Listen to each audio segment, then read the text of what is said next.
এক ব্যক্তি, এটা শোনেন, এক ব্যক্তি খুব তার শখ যে তিনি সাহাবীদের মতো নামাজ পড়া শিখবেন। কথা বুঝতে পারছেন? সাহাবীদের মতো নামাজ শিখবেন। তো একজন বরেণ্য আলেমের কাছে এসেছেন, এসে বলছেন যে আমাকে সাহাবীদের মতো নামাজ শিখিয়ে দেন।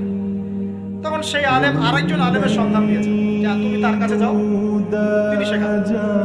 তো সেই ব্যক্তি একটু অবাক হয়েছেন, কারণ যাকে প্রশ্ন করেছিলেন তিনি অনেক বড় মুহাদ্দিস, আর যার কাছে পাঠানো হচ্ছে তিনি অত বড় মুহাদ্দিস নন, কিন্তু আবেদ, আমল করে।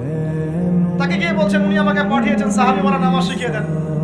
তখন তিনি বলছেন ঠিক আছে, সুন্দর করে ওযু করে আসো, সুন্দর করে ওযু করে আসো।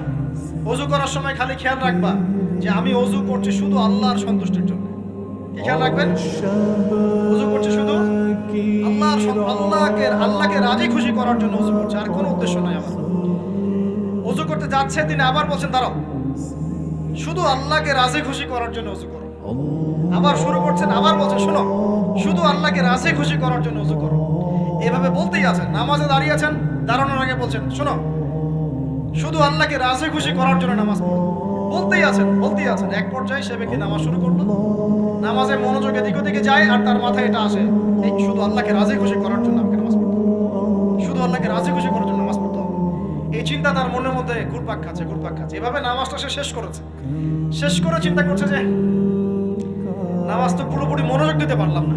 বারবার মাথার মধ্যে এরকম চিন্তা আসছে, আল্লাহ আমাকে তুমি মাফ করে দাও, নামাজটা আমার মনে হলো না ঠিক মতো। তখন সে ফিরে এসে তার সে ওস্তাদকে বলছেন আমার তো নামাজ এরকম এরকম করে পড়লাম,